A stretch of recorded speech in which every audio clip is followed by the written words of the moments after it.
I didn't notice that my entire team basically left in a 3 to 4 month period. It was absolutely horrible. I felt abandoned. The only reason I'm here is because I got more wrong than right. Being business owners and business operators is an entirely different skill set. You have to go from, being really good at selling houses to being good at hiring, at a P&L, at managing expenses and cash flow, profit margin, legal, HR, marketing. I went from like 9 million to 25 million, 36 million, 48, 70 million in like 4 years. I was getting on stages, I was speaking and teaching.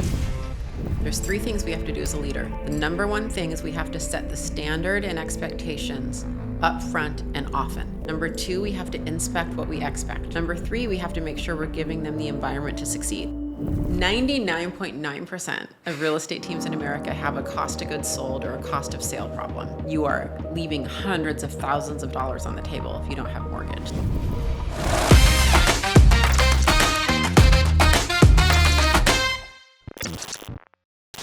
So you were with Ben Kinney when he had 1,200 agents with him through 1,700, and then on top of that, you're head of industry at Place, and now with EXP, with Upgrade, you run your own team that still does like 70 million as well. Like, you've seen the wide range of teams and leadership. And I was curious, what did you have to learn the hard way about building a team that you coach now? Oh, building a real estate team is hard. I mean, and actually I hesitate saying that because I try not to speak into anything in life being hard. One of my life philosophies is it doesn't actually have to be hard.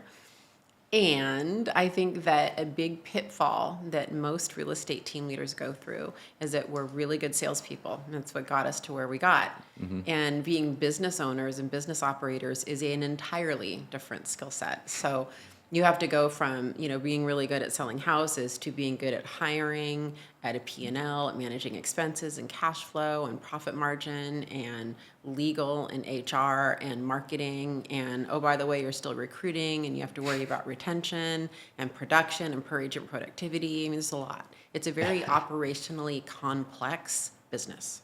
Yeah, and we'll try to dive into all of that. But what do most get wrong?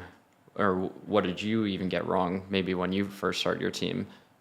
That you try to get people through that hurdle so they don't have to go through that. Oh, I got everything wrong. Let's be clear. The only reason I'm here is because I got more wrong than right. But yeah, there's a lot of things people get wrong. The first one is controversial. And it's they want to keep a small, tight Navy SEALs team, and they don't want to grow because they have great culture, they like their people, and the thought of managing a lot of agents sounds horrible. So they keep it small, and what they do is they're just keeping themselves in the messy middle indefinitely, which is actually the hardest stage of having a team. And I define the messy middle with 3 things. Number 1, you're in production yourself. You're the team owner in production. Number 2, you're recruiting. There's some level of recruiting that you always need to have. And number 3, you're actively the most important person to keep your agents in production. So you're keeping yourself in production and your agents in production and recruiting and running the management of the team at the same time. And it is a really hard place to be. So what happens is that people stay there either in perpetuity or they bounce up there, it gets rough, their team kind of splits apart, maybe the agent's exodus or something happens, and then they go back down to being either a solo agent or a super small team, like maybe one showing agent and an assistant. Very few teams push past that and get to a larger level where they start to breathe easy. And instead, the smaller teams look at that and say, well, that looks really hard. That looks really challenging, and it's actually not. It's actually an easier stage to be in. You just have to get there. So that's where most teams go wrong. It's where I went wrong. It's where you almost have to get it wrong to get it right. I still don't know a team that hasn't really, really screwed up there and lost a good portion of their team and had to have some kind of a reset before they figured it out and got it right. So what would you say to the person, for example, that's like, there's a team leader that I talked to that does about 250 million, has about 20 agents, and they look at someone who's doing like 400, 500 million with a couple hundred agents, and it's the fear of just having too much headcount. And people on the team? Well, first of all, that's incredible. Kudos to them. That's a really high per agent productivity. To have 20 agents doing 250 million is a stellar. That's really, really stellar. Here's the challenge. There's a couple challenges. Number one, 1, 2, 3 people leave. That's a big chunk of that business. That business all of a sudden goes down to 150, 180 million really fast, right? Because you have to be constantly replacing them. Yeah. Right.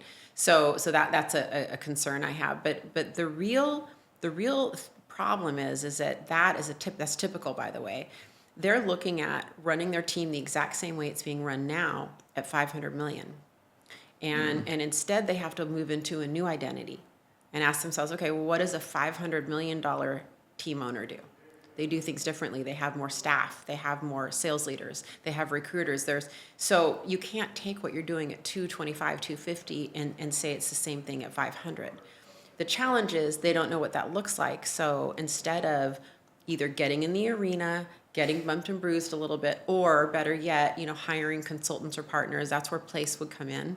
That's where my coaching would come in, right? Hiring people who have been there before, who have led teams there before.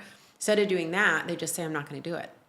And then they stay stagnant. So in order to grow, we hit these ceilings, right? Yeah. And in order to get past those ceilings, we really have to align with new partners, new coaches, new consultants, and we have to do things differently. So when talking about doing things differently, and you also mentioned earlier, the team leader, broker, whoever, their time is scattered. So what do they have to get off their plate, or who do they have to hire to kind of get to that next level, usually in that range? Such a great question. I can tell you talk to teams a lot. That's a really specific and great question. The answer is going to surprise you. It's a really weird answer, so bear with me. So the first thing that I work with my team leaders is I ask them how they're compensating themselves on their own production, which probably isn't what you expected to hear. Not quite. Probably not where you thought I would go. So the first thing we have to do is we have to say, are you paying yourself the same splits you're paying your agents? And only then can we understand what your financial situation really is. If we can run a P&L when you're paying yourself as the team owner the same split as your agents, then I can answer that question better. Because if you're not doing that much of the team's production anymore, it's not going to be a big factor. But if you're still at 30, 40% of the team's production, sometimes 50% depending, and you're putting all of your commission in, and then you're pulling a salary out, I have no idea what your financials are. We have to get you to a place where we can look at replacement cost of you. So if you're paying yourself, let's just say 50-50 split. Then we can say, okay, you're selling, 50 units a year. Well, we're probably going to have to get 3 agents to replace you, right? But if you're selling 50 units a year, you're putting 100% of your commission into the team and pulling yourself out of salary. We can't measure cost of goods sold. We can't measure cost of sale. We can't measure split. It's not accurate. Because the first thing you really have to do is really get yourself out of production. Until you get yourself out of production to pay the bills and to get the financials working, you really can't devote the time you need to be a CEO. I would also say my caveat to this is always stay in production, please. I get some pushback on that. It's great. Always cherry pick and some team owners always want to sell 24 homes a year. Some want to sell 12. Some want to sell 2 or 3 a year. That's great. I'm not saying completely out of it. I'm saying get out of production to the extent that you're relying on it for your team. Secondly, pull yourself out of most of it, even if you're going to do 24 a year. Make sure you're really just showing up, converting, and you've got an agent partner at that point that's kind of dealing with the client and doing the day-to-day. Does that make sense? Yeah, it makes sense. So, getting out of production is a gray. It's not like a black and white. It's just a pulling yourself out of that so that you can really focus on growth. You really need to focus completely on growth and retention at that point, right? So that's institutional lead sources. It's managing lead flow. It's understanding it's really, really honing in on per agent productivity, which is the best way to retain. So you look at that team you were talking about, 20 agents at 250 million, he probably has great retention because each agent's probably doing really well. Yeah. When you start growing your roster and you start getting at 20 plus, the teams that I work with that are 40, 50, 100, 200 agents, typically we see the roster fall into 3 categories. Top 20% or so are what I call the Navy SEALs, and they're cranking and they're, depending on the market, 24, 36 plus homes a year. They're solid. They're your big leaders. 50% is kind of somewhere, and again, it depends on the market, kind of somewhere in that I don't know, 2 to 12, 18 unit range. They're either on their way up, on their way down, or they're maybe a little part-time. Maybe they're just happy. Maybe they're a secondary income. And then, the bottom 30% is churning. They're just launching. They're brand new. They haven't done anything yet. They are never going to make it.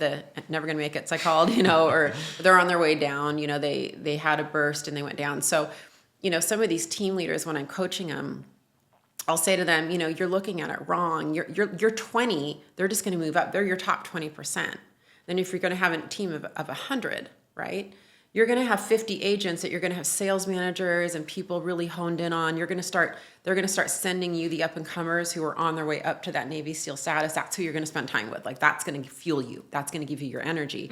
And that bottom 30% is a really good, robust onboarding and launch program is going to handle them, right? So, their span of control is about the same. Yeah. It's just a bigger organization. And with a bigger organization comes mortgage, title, property management, and all sorts of, office buildings you can buy, all sorts of opportunities for revenue. And so it's what makes the hockey stick go up. Yeah. And I definitely want to dive into like opportunities for revenue. That's always interesting for a lot of people. But you said a lot of things that were interesting, but kind of sticking a little bit on the thread first. When you look at, for example, like he was saying, like, yeah, he has his top producers, and then there's like the middle who are producing, and then you have the bottom.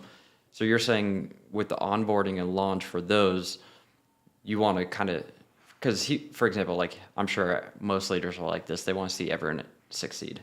And they end up spending a lot of time with probably that bottom 30%.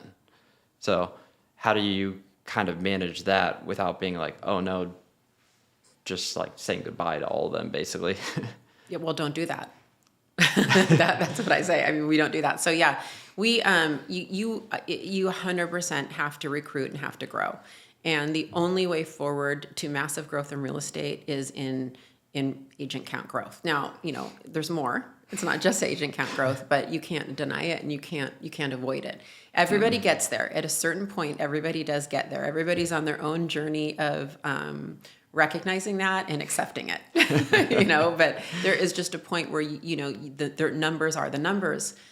What I do find though is I think all of us in real estate want everybody to do better. We want more for them than they want for themselves. Yeah. And it's just math. You just have to start understanding the numbers. So when I kind of do my 20, 50, 30 breakdown of rosters, if you just kind of walk in knowing, look, if I'm going to have 100 agents and my goal is to have 20, often it's not even that. It's 10 to 20, crushing it at the top. Those are your people. They are really going to give you the most energy. That's who you're going to have coffees and dinners with, and they're going to fuel you. Like they're the ones you're going to spend time with and should spend time with, right? That middle 50s, interesting. You're leveraging a lot of that out, but you're keeping an eye on it. You're paying attention. Who's on their way up? Yeah. But the bottom 30 has to be very process driven, and you really can't have anything to do with it. If you do, it's going to inhibit your recruiting. So what I find is that most people don't struggle recruiting. Most teams at this level have leads. They have a value proposition. They have agents reaching out to them often. Yeah. Their biggest problem is they don't have anything to feed them into. They don't have a robust onboarding and launch program to feed them into. And that is stopping them more than actual recruiting. So that has to be really process driven, and it has to be completely not touched by the team owner. And the team owner can very much touch what's being taught and milestones, like the vision and track and strategy of it, but not the actual not the relationships. process it's just and too much. systems. It'd be too much. So what does that look like when a team comes to you? That I'm sure that at like sometimes 20 agents, they might not even have a robust onboarding, training, launch, and then not just launch, you have management, retention throughout the entire talent acquisition funnel. So like tactically, can you kind of walk me through a little bit of what that might look like for a team?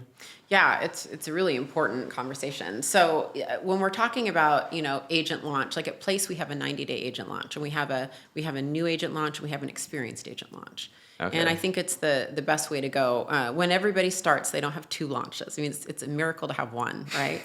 And, some teams are really focused on a 30-day, some are focused on a 60, some are focused on a 90. 90 is a little long. It is what it is. I don't think that matters. You have to have someone that owns that. And it really can't be the team owner. It can be the team owner when you're piloting it and betaing it, and going through it once or twice. And then it's really one of the first middle management moves of team owners is to figure out who that sales leader is going to be. Ideally, it's someone already on the team. It's someone who's a good producer who, is wired for management and leadership. I much prefer to stay from within, to promote from within on that. It doesn't work well when people bring from outside usually. So, when if I'm coaching that team owner, we're spending a lot of time talking about his people, having him starting to pay attention to his people, what their aspirations are, what their goals are, what he's seeing in them, skill sets. And then we're moving into leadership development. So he's starting to identify one or two people and having those conversations. Hey, are you kind of interested in taking the next step with me into maybe some leadership opportunities? And a fairly common first step would be pulling a pod out and giving them an override, a 3 to 5% override on that pod's production. It can either be incoming new agents, and that's kind of how we handle launch, or it can be ongoing, mid-level agents that are underneath them. It can work a lot of ways, but we're kind of working at it that way. Eventually, it turns into full-time positions. One of my teams I coach, I was just in Houston a few weeks ago. I think they're at 100. I think they'll do 130 to 150 million this year, and they're at around 40 agents. And Nice. They have a full-time sales manager who is phenomenal. He recruits. Now, this is my coaching client, which means my team owner is very active in recruiting. If I coach you, if you're a team owner, your highest and best use is There's recruiting culture fit. producing agents. Yeah. Recruiting producing agents. Your salesmen, people that you hire to leverage, they can bring in the new ones. But you need to spend time on that, and then retention and growth. Okay. So when it seems like there's layers of leadership. There's the sales leader that is going to be like the sales manager. And then it sounds like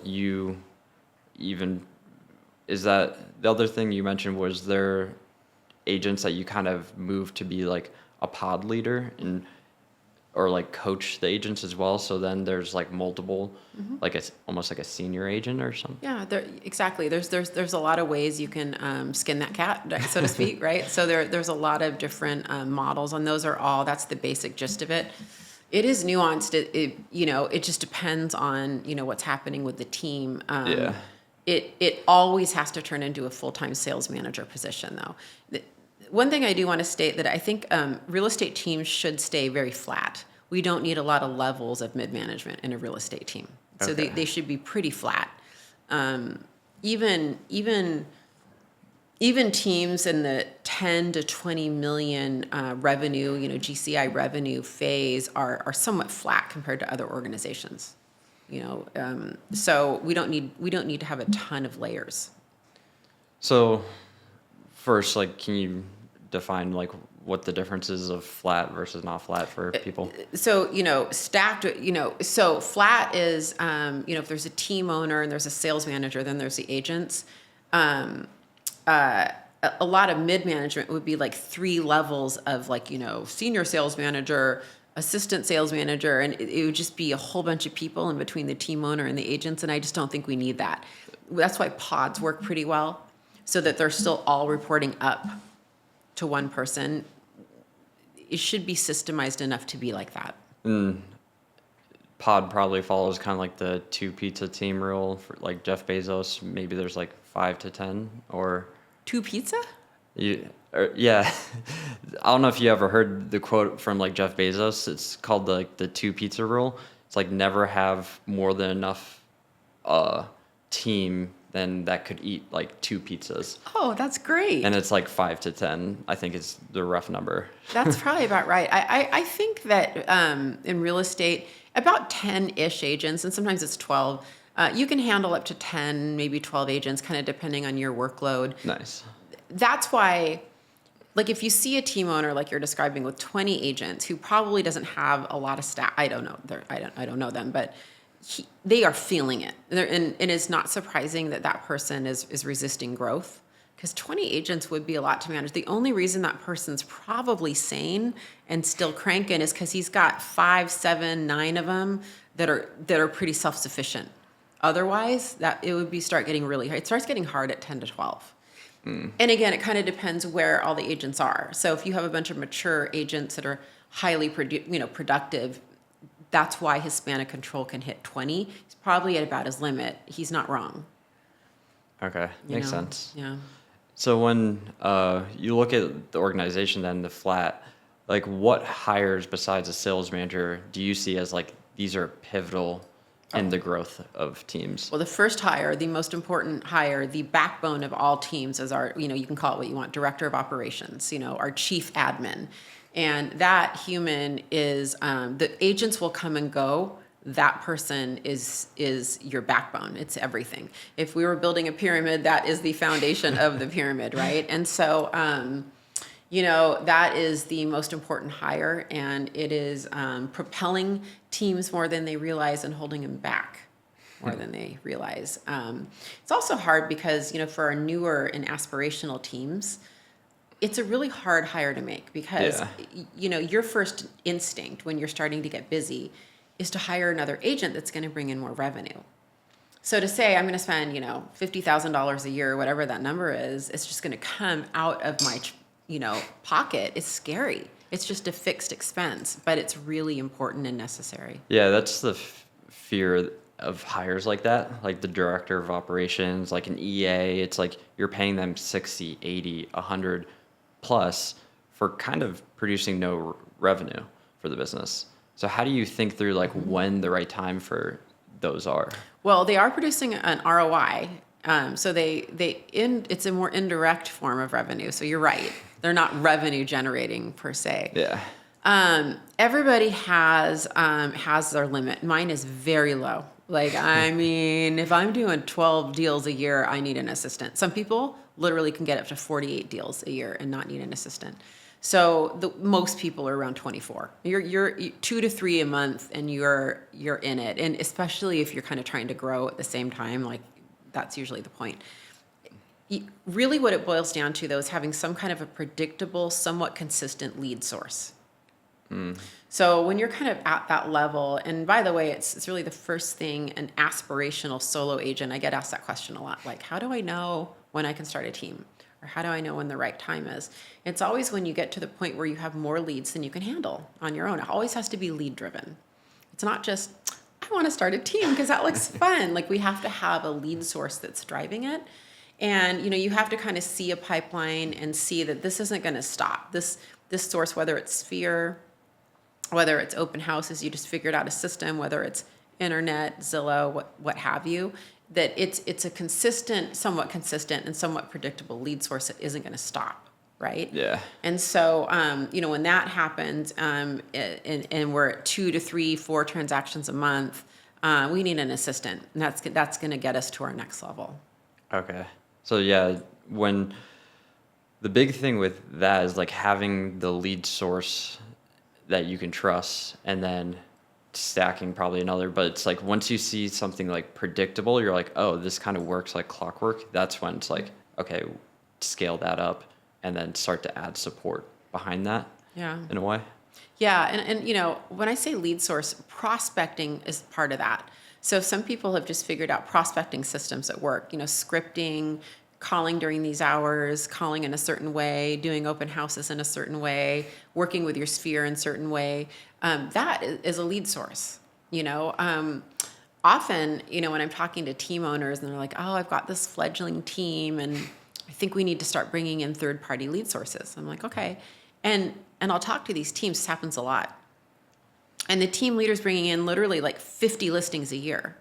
And I'm like, every single listing in my book is enough leads to feed 1 agent per month. So if you're bringing in 48 listings a year, you are just with your listing leads, that's 4 agents. You're just feeding 4 agents without any Zillow, without any third parties at all, right? Then you start adding, you can really, most teams are quite capable. If a rainmaker is really good at getting listings, everything else flows from that. If they're not, and I do see that from time to time where someone just has aspirations to start a team and they're not bringing in consistent lead flow or prospecting flow, they're just probably not a good candidate. Yeah, makes sense. So when you kind of look at, you have lead acquisition side, and then there's the talent acquisition, which you have gained a really great skill at over the years. What do you see as like, first, maybe we start high level, like the sources for acquiring agents, the best ones, and then we can go into like hiring the right fit versus like wrong fit. Yeah. So, yeah, agent recruiting is my life. Yeah, that's my everything. I don't even know where to start. So the first place I would probably start with that would be, I think teams really do focus on headcount. And we've even fallen into that a little bit in this conversation, Yeah. 20, 40, 100, 200. When we're talking about the active recruiting and setting up recruiting processes and systems, I like to focus on cadence more than that. Cadence. So cadence would be, can you handle 2 agents a month? Can you handle 4 agents a month, 8, 10, 20 agents a month, whatever it is. The way to grow is to push your cadence. So most teams start with 1 agent a month, which my one comment on that would be salespeople need to be hired in batches of at least 2. So to me, 1 a month is really 2 every other month. Okay. That's the great cadence to start, right? We typically want some peer pressure, and we want them side by side. Is it also because of risk potential, or is it just mostly just because of that? It's peer leveraging pressure? the team owner's time because they're already busy and they're in the messy middle. Okay. And so I would much rather have them train 2 or 3 at the same time than 1. Salespeople need pressure. They need witnesses and an audience. They just kind of need, otherwise they won't do it. Yeah. They'll put things off. They need that competition. They need the buddies. They need to have that freshman class that they come in with. So there's a lot of reasons for it, but the teams I'm working with, typically the starting point is there we're either at 2 every other month or we're going for 2 a month right away. Okay. So, what that implies is that we have some kind of you asked about source, we have some kind of a recruiting sourcing that's coming in. And then on the back end, we've got some kind of a launch or onboarding that we're comfortable enough with 2 a month. And here's my comment. It sounds doable, like when I say it that way, but if you play it out, it's like, okay, January, you bring in 2 agents. You're like, this is great.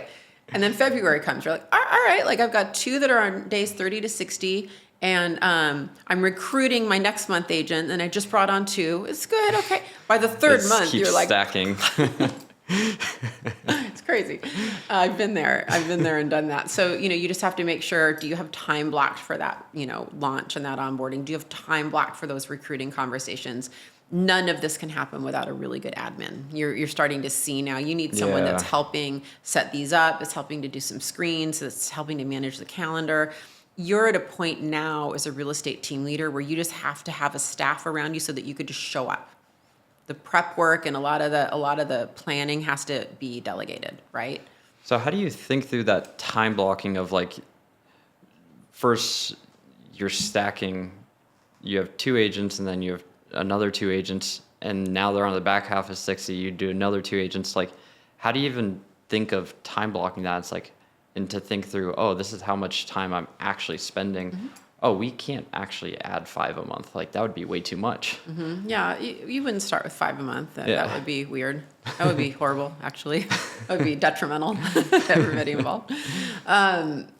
Yeah, so you have to ask yourself, okay, what are my time blocks to train the agents? Is it 2 days a week? Is it 3 days a week? Do we have some kind of a plan in place at the admins when they're not with me? For me, I created a boot camp when I have my team that I still have, and Spring Benson has Hello Week. Place has a great agent launch. All of them have similar elements, which is previewing a certain amount of houses, calling a certain amount of people, doing a certain amount of open houses, shadowing. And I think it is at this stage, in the early growth stage, the team owner is actively involved in the training. Yeah. They have to learn a listing consult. They have to learn a buyer consult. They have to learn, LP mama, what to say at dinner parties, how to talk to your sphere. The best script in the world is, oh, by the way, do you have any real estate related plans this year that I can help you with? They have to learn that. They don't know that. They have to understand what a CRM is, and they have to actually log people in it, log their calls in it. They have to learn that. They have to learn how to work the key. They have to learn how to make appointments. Oh, by the way, they have to figure out how to write a contract, how to write a buyer brokerage agreement, a listing agreement. So you have to outsource a lot of that, right? Yeah.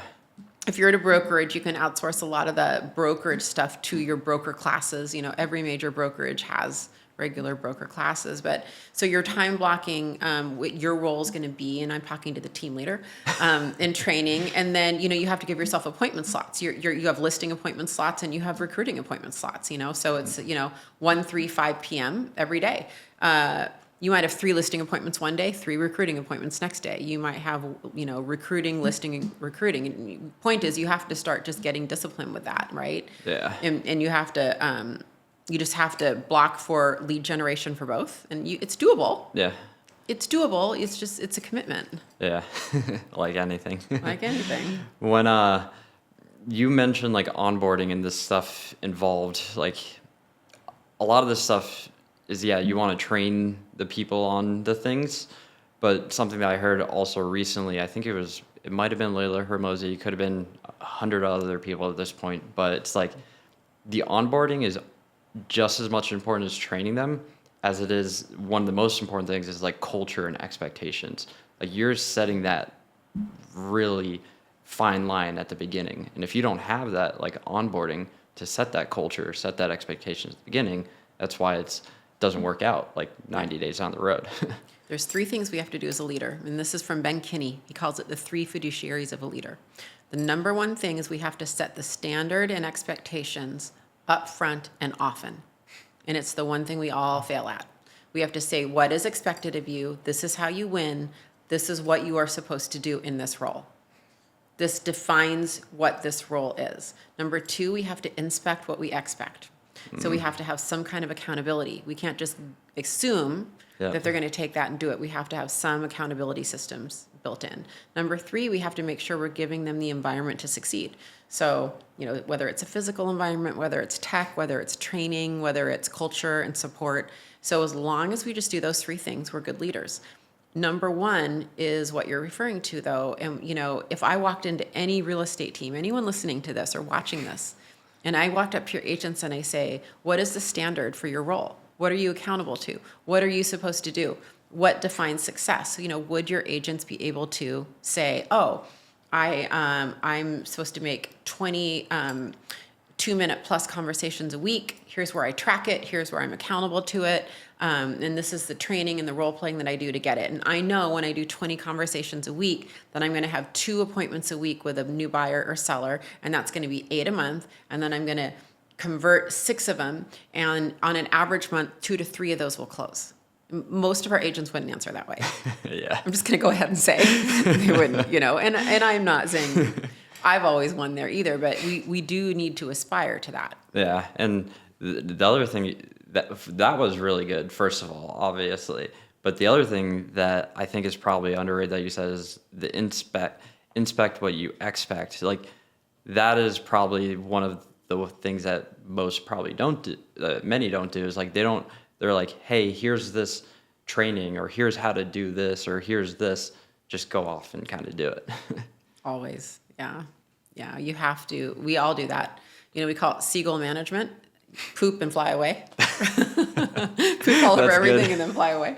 Yeah. We all do that. We're all guilty of that to a certain degree, but you have to go back and check. And if it's not you have to have someone Else. Yeah. So I used to think growing on YouTube was hard until I learned the game of YouTube. Now we manage over 30 of the top real estate channels from 0 to 50,000 subscribers, and they each generate over $250,000 in extra GCI every single year. And here's the one thing that I learned. learned. YouTube is not a video quality game, it's a packaging game, meaning it's all about the topics and how you package them. That's why we send the top 10 highest performing outlier videos every single week in our newsletter. We track over 150 of the top real estate channels across the country and way more outside the industry to give you the 10 highest performing outlier videos every single week to inspire your next video. So if you want 10 free ideas every single week sent to your inbox, click the link in the description below and join the Breaking and Building Leaders newsletter and join over 7,000 agents who get the 10 best outlier videos sent directly to their inbox every single week to inspire their next video. Join the newsletter today. It's completely for free. That's good. So all this stuff is like really good. Like I love it. Like I had, for example, I spoke to a broker who I think they had like 3,300 homes. I want to hope I'm not saying it wrong. Maybe somewhere between 1,300 to 3,300. I know it's a wide range. That's a wide range. That's a lot. But yeah, either way. It was like somewhere like 1.5 billion a year in volume. And he used to be military, and it's like strategic versus organizational thinking and learning like organizational thinking. Like you said so much throughout this, like cost of goods sold or cost of sale, like the math, like thinking through, capacity, like you can't just bring on 5 to 10 agents a month. Like there's a capacity limit. How did you even start to learn all of this? And how does someone like start to acquire this type of like thinking? That's a great question. You have to be in it, and you have to be very, very focused on your business. And as you are focused on your business, you learn things. So I'll tell you a story. So 2018, I was at a crossroads, and I'd had my team, but I was kind of sunsetting it, and I didn't know what was next, and I just didn't know what I was going to do. I was talking to a couple different people, and Ben Kinney owned my brokerage at the time. He was my franchise owner, and so we started meeting, and meeting led to him recruiting me to be the general manager of all 6 of his, at the time, Keller Williams franchises. I had not even run one Keller Williams franchise, let alone 6. So, we met for like 6 months and kind of worked it out. And I started September 1st. So I woke up September 1st and I went from a team of, at the time, maybe 8 agents, 1 full-time admin, to 30 something staff rolling up to me and about 1,250 agents overnight. Yeah.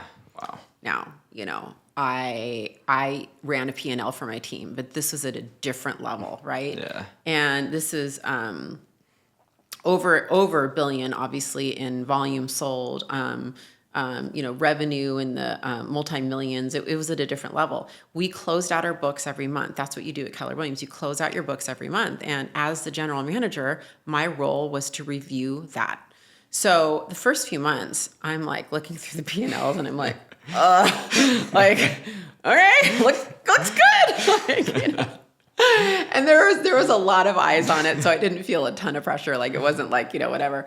But what started happening over time is Ben started rolling back and trusting me more and more. And 1 month, he didn't look at him, and it freaked me out. And so I was like, okay. And this was probably about a year into the role. And I made a couple rules for myself. One rule was we had a controller, who was in charge of it. Every month I had to ask at least one question. That was my little rule I made myself. I thought, I'm going to learn one thing, like, what does this mean? Can you explain the importance of this or whatever? And about a year in, I got online and I found a Harvard Business School online financial accounting course. And it was, a couple $1,000, and it was a 6-week course, and I took it.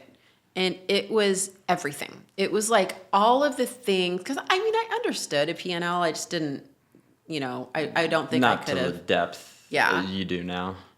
After that course, it was like everything clicked, and I started finding mistakes. We got to the point where a couple years later, other Keller Williams franchises around the country would send me their P&Ls because they were worried that someone was taking money. Can you spot something? And I found things. I don't know how I went from barely being able to read one to that, other than it was full immersion. I just decided that I needed to learn business. Now, I love financial accounting. It's my favorite topic to talk about. It's boring for most people, but I could get in the weeds like this with you on real estate team benchmarks and what the numbers should be. And I review my teams that I coach. I review their P&Ls all the time. So, I didn't know it. I didn't come into real estate thinking I was going to be some expert on real estate P&Ls. You just, same with recruiting, same with retention, same with onboarding and launch. You just have, if you're all in and you're in your business and you're focused on it, you immerse yourself and you make a lot of mistakes and then you learn. Yeah, the immersion's probably a huge thing. It's like learning a language. If you immerse yourself in it, you're gonna learn it way more. Before we get into like the benchmarks, because I'm just curious on that from a high level, but I was curious if you had like one weird or wild story about like P&L, like a number being off or like something happening. Well, not on ours, thankfully, but I did find something in one. It wasn't that long ago, and people start, if you start seeing trends of certain categories going up. Some categories in a P&L are like an umbrella that encompass a whole bunch of things under them. Mm-hmm. And when you are looking at the same P&Ls over and over, and when you're in a franchise, everybody has the same chart of accounts, you start kind of knowing where it's easy to bury the dead bodies. You're like, well, there's a couple of categories that you can throw things in. And so it's easy to miss them when they're gradually going up, because the bump up isn't very much. But if you take a P&L and then you go look back like 24 months ago or 36 months ago, you're like, whoa, this is way different from here. Then that's how I found something for Like them. software and subscriptions are one easy one that's like just gets lost. There was and there's a couple other prepaids. It just prepaids, and then it was what was the other slush fund? I'm trying to remember now. It was 2 years ago. I don't remember the category. It wasn't that one though. It was trying to remember what it was. There was two or three. There was Okay. 2 or 3 that we used to kind of To look at. Mm-hmm. So what are some like basic benchmarks for people to be like, okay, my P&L is like solid at least, or I'm able to be like, oh, I'm like way off. Well, okay, yeah, this is a. Here we go. So first of all, we're going to have this conversation under the assumption that the team owner is paying themselves the same split as they're paying their agents. Okay. Because the minute I start throwing out numbers, if we don't have that as a baseline, it doesn't work. Every team in America is 99.9% of real estate teams in America have a cost of goods sold or a cost of sale problem. Same thing, meaning their agent splits are out of whack.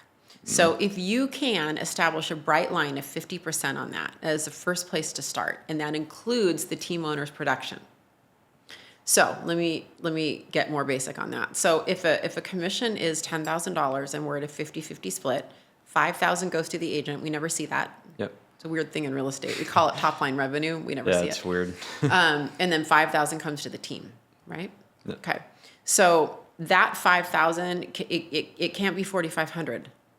4,500 is not 5,000. 5,000 is 5,000. So then what happens? You and I talked about pods, Yep. and we talked about overrides. So, I have teams that have worked really hard to keep it at 50%. Then they have a pod leader come in, or they hire a sales manager. It goes to 55 because they're getting an override. So really, what we want to do in early stages of teams is we really want to try to build that to 45% if we can, to give ourselves a buffer and room for that override. If you can do it, because here's why: there's only 50% left. And, if you're working backwards and you say, okay, I want to build a business with a 30% profit margin, what does that leave you for expenses? 20%. Yeah. That includes your office lease if you have it, includes your staff, marketing, everything. Everything. The other thing I should state is that I personally believe that cost of goods sold does include referral fees. So if you're a Zillow Flex team and you're at 40% and then you're sharing it, you're already at 70%. Yeah. So now we have to talk about balancing it like a teeter-totter. So how we balance that, there's a couple of ways you can do that. You can have an ISA department, or you, the team leader, or you can have someone setting appointments for your agents. And you say, okay, for appointments, you're going to get 30%, and the team's going to get 70%. And you could try to balance that back down, right, to try to balance out that lead sources. Or there's a couple of ways you can do that, right? So the blended average should be 50%. Where most teams go wrong is they're giving 60-40, 70-30 splits. It's just wild. There's no profit. There's no baseline. It's like this gets like every single number. When every single number is different, it's hard to average it out too. Yeah, exactly. And and if you're at a 65% cost of sale, 35% left over, and your expenses are 20%, you're at a 15% margin. I mean, maybe you're at a 50. If you're at a $10-20 million revenue company, okay, most people aren't. Numbers is good, but you have to have that Yeah, high. yeah, most people aren't. So, what I tell team leaders is you should be paying yourself 50-50, just like your agent. So you're making money with 50% of your production. And then, if you can run on decent margins plus 30% margin, that's great. Like, that's great, right? Yeah. And then as you grow and you start pulling back from production, your net profit, your income number is going up. So that's the first place to start. The second place to start is, expenses. Most teams do not need all the expenses that they're using. They don't inspect what they expect. They don't hold their dollars accountable. So they have these subscriptions and all these things that they've had for years that they're not using. They have staff that has a way higher capacity, and they keep hiring around them. They're not using VAs, and they could. They're paying more expensive. U.S. based talent. versus international. Yeah. Yeah. Even sometimes domestic, virtual, depending. Domestic virtual. Yeah, makes sense. But, yeah. So expenses, if we can, even 50, 25, 25 is better than 50, 30, 20. I mean, you have to build it backwards. So you have to build it backwards from the profit you want to make. That My makes sense. team owners, most of the ones that I'm working with, we're all kind of going for, they all want to make $1 million in profit a year. And we just work backwards from that. Then what starts happening, then we start getting into some of the conversations around mortgage and title and different. So what are those like Investments. different revenue? It's like, okay, we have extra money. We want to do something. We want to bring in extra money with that money too. Like, what do those look like? Mortgage, title, what other opportunities? Mortgage is the best. It's great. You need to have a minimum. You probably want to have 100, 120 buy sides consistently plus a year. The markets that love mortgage are the ones that have a lot of government loans. So, I'm in Seattle, Washington. We're not probably the best mortgage market because we're a lot of jumbo and super jumbo. Same with the Bay Area and some of our coastal markets. It's not a no. It's not a no. It's just the markets that have a lot of FHA and VA, it's a much more profitable mortgage. So, once you're at that 10, 15, 20 buy sides a month, especially if you're in a lot of government loans, it's extraordinarily lucrative. You are leaving hundreds of thousands of dollars on the table if you don't have mortgage. So, And I'm guessing most of those relationships generally are some type of merger or acquisition in a way, or is it like, what does that look like on the mortgage side? If you're going to be like, okay, we want to build out a mortgage business. yeah, well, it's a big reason people come to Place. I mean, I don't want to be like self-promoting, but Place, we bought Envoy Mortgage, and one of our big value propositions is completely setting up mortgage and title for people. It's just great. Interesting. And it's doubling their income almost immediately. So it's like they don't even have to think about it with So Place. great. It's just so great. I mean, you're still running your team. You're still doing it, but we are walking you. We're just shepherding you through it. No, I don't see M&As. I see, it used to be JVs, joint ventures. Okay. Now I'm seeing branches. More people are doing branches. So they're doing branch partnerships with either specialists, like, Simply's one that's good.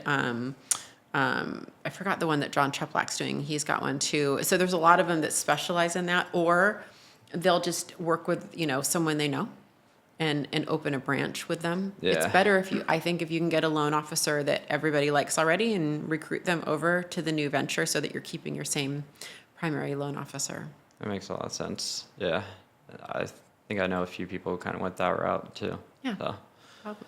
When you look at the future of like, first curious if there's like any other like revenue streams you're like, oh, these are like interesting opportunities for brokers and teams, or like this is where you maybe see things maybe moving? Yeah, I think there's a trend, my favorite trend, would be, I'm thinking of two people in particular, Brandon Brittingham and Chris Craddock are two people. They're just blowing up their investments, their investment side. Like Brandon Brittingham is kind of my role model in this. He's in Maryland, and he's now doing multi-million-dollar deals, and he's really turned into a real estate investor. And Chris Craddock has got a really cool model that he's running on.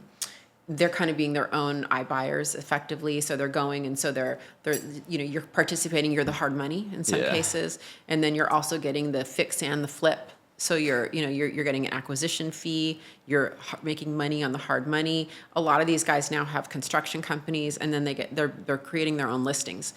I will admit that's a specialty. Like if that's not your jam, like that's a lot to take on. But I'm pretty excited about some of these new investment arms that Rob Chavez has, the Grid Network. I mean, there's a lot of people I'm watching. I'm interested in that. Property management is weird.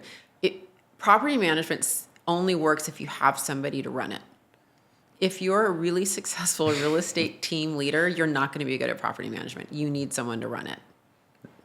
It's totally different. Yeah, you just need kind of like its own CEO. They're very compliance oriented humans, and they're just wired differently than a typical real estate sales team leader. I think that's the interesting thing of having the perspective that you do. It's like you see thousands of teams, brokers, agents, tens of thousands, and it's like you just see all of these different things, and you can start to connect the dots. And I think that's probably like the underrated thing about like the communities within real estate, the coaching, and just like other things. It's like when you are around, like we said earlier, proximity is power. Yeah. So yeah. Just curious, like, are you seeing any sort of trends that you're interested in when it comes to like brokerages, teams, agents in general? That's a good question. Yeah. I mean, just randomly, like just what pops into my head is I'm seeing a trend in recruiting. Teams are being much smarter in their recruiting now, much more of an emphasis and a focus on recruiting productive agents. Teams always need to have a certain percentage of new agents coming in. But I'm seeing a much more of an emphasis and a focus to, spending the time designing the avatar, who's right for their team, and taking agents already doing 5 or 10 million a year. Those agents are now coming onto teams, and that just didn't used to happen. So the industry as a whole is now seeing the value proposition of a team. Right? They're proven.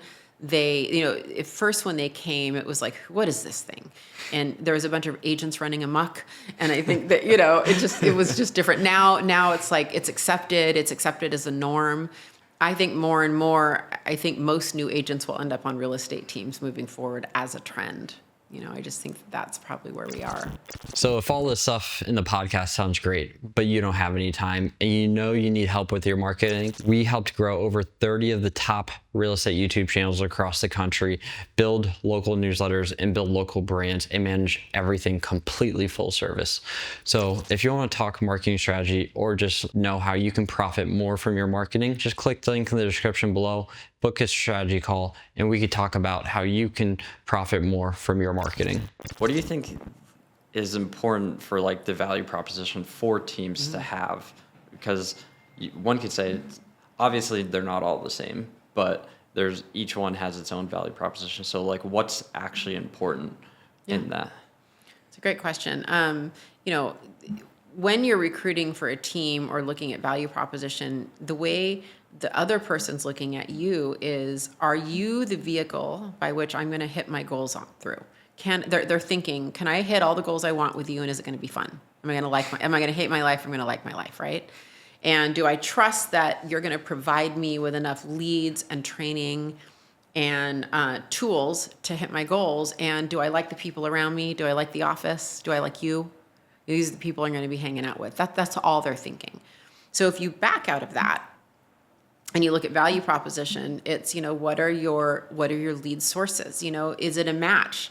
It's not right or wrong. It's just that, if your lead sources are, you bring in a whole bunch of listings as a team, and you have, say, a listing multiplier plan. So you have a really good, list of items that agents do to work each listing, and that's how they get their deals. That's really different from a Zillow Flex team. Yeah.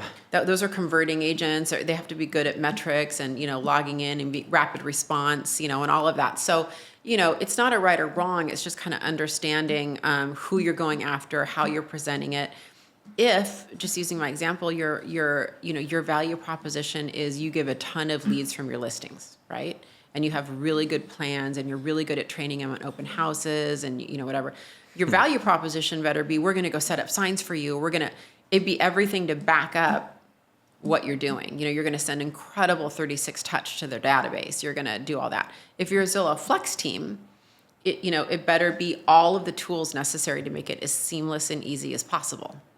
So if I'm hearing it correctly, let's simplify it. Like, you have a lead source, you have a lead system, and it's like you're matching that lead system with the agent who's going to be the right fit for that. You're not trying to like bring in any sort of agent just to do anything. It's like, okay, we have a system. How can we just plug agents into that system? So really good teams, they're built because they have 1 or 2 or 3 lead sources that they've become masters in. Yeah. And you just have to know yourself, and you have to know what kind of an agent it takes for that, right? So if you're you're Mark Spain and you're a cash offer team, right? There's a certain profile of agent they just know. There's a certain method. It's a very process-driven thing. There's a certain amount of leads, and they have to hire agents that can adhere to that process and that system. Yeah. Every team has that to a certain extent, right? And you start building your own avatar. That's nice. So the value propositions are, what's going to support that? What's going to help them get to their goals? What are you providing that's going to not just convince them, just make it simple and easy. but that's going to make everything simpler and better, and more likely for them to come and to stay. Yeah, that's good. Now, everyone sees like you now, and they see like, oh, you're doing all these things, you've achieved all of this, but they didn't see like what it took to get there, being like a mother of 3, like building your own team, and then going into Ben Kinney's, which is 1,200 agents. The road of like entrepreneurship is more like a roller coaster with highs and lows.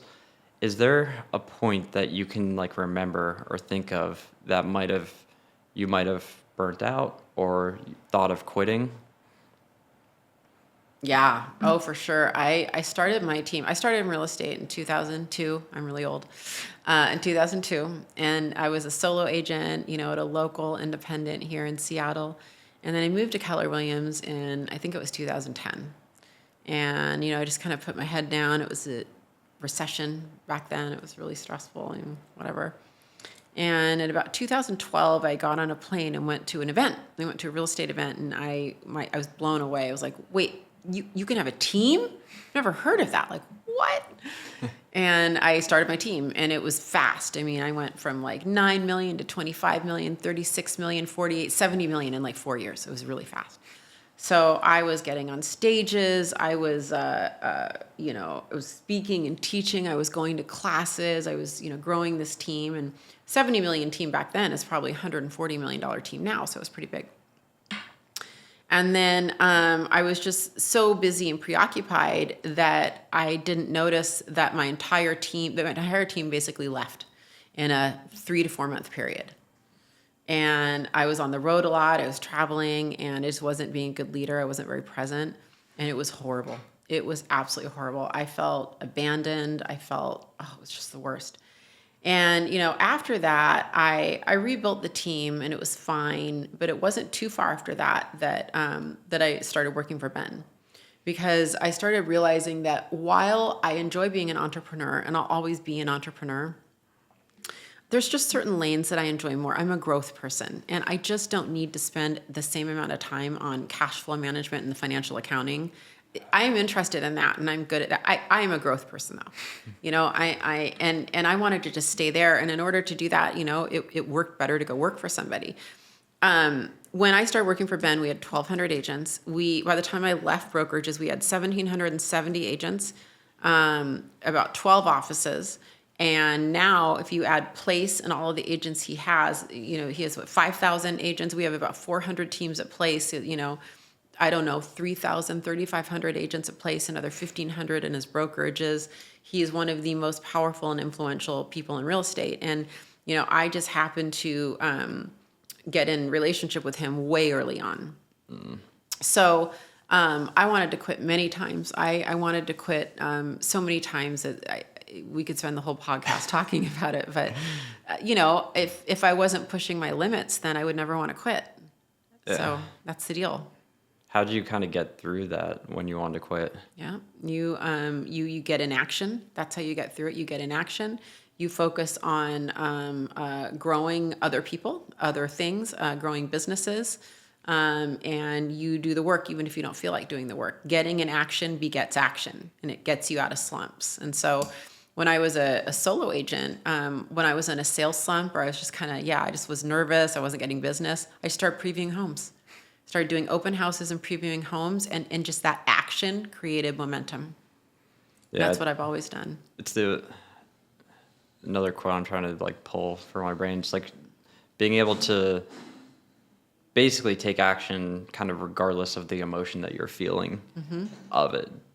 Just because you're in a bad mood doesn't mean you can just go sulk in it for days and weeks.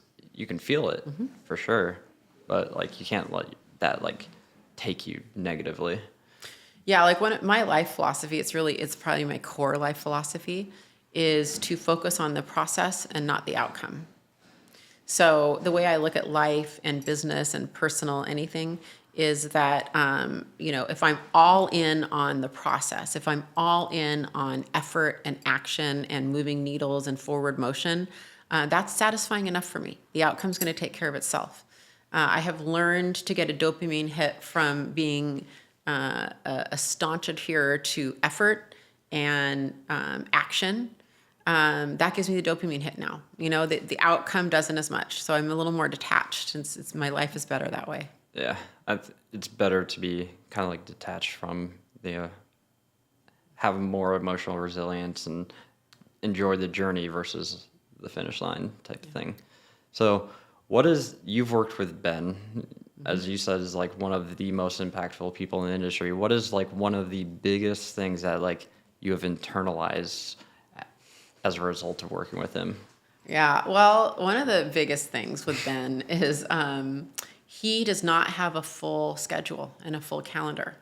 And people are really surprised by that. Place is, valued somewhere between $1 and $2 billion. We're pre-IPO. We're going to be public in a few years. He's got many other companies, and he's worth. He's the highest net worth individual that I could text right now and get a text back in 30 seconds, right? And he does not fill his schedule up a lot. He leaves room for reaction, for opportunities, for white space, for thinking. And I'm much more sensitive now I don't fill my schedule up like that either anymore. It took a while to get used to it. Yeah. But now when I work with other executives and other people who think they're so powerful and stuff, it feels weak to me to have a schedule that's booked out through the minute. So it's really impacted me. I just don't think we need to create room for lead generation. We need to create room for to be able to fit important people in. If you fill your schedule, there's no room for possibilities. So that's a big one for me. Yeah, having the white space allows you to actually build and think creatively. Yeah. So if people want more, where should they go to follow you? Vija.com, but that's not easy. Or Vija on Instagram. Vija is spelled V-I-J-A. The J is like a Y. So on Instagram, I'm V-I-A-V-I-J-A. I'm Vija. My website is just vija.com. So Nice. Simple, not easy. Yeah. So from everything that you've learned, what does world-class leadership mean to you? World-class leadership, that's a great question, is leading from the front of the bus and the back of the bus. I really feel strongly that, being a player coach at some level is always going to be important. We're just always going to be better if we immerse ourselves and understand what the front line's doing and that we're there. But that we're also in the back of the bus, pushing. We're not always just pulling. So we need to let our people be good at what they do and empower them to, do their roles and do what they're good at. I'm much stronger at that now. I don't feel the need to be front and center anymore. As a leader, I'm very comfortable letting talented people do what they do better than me.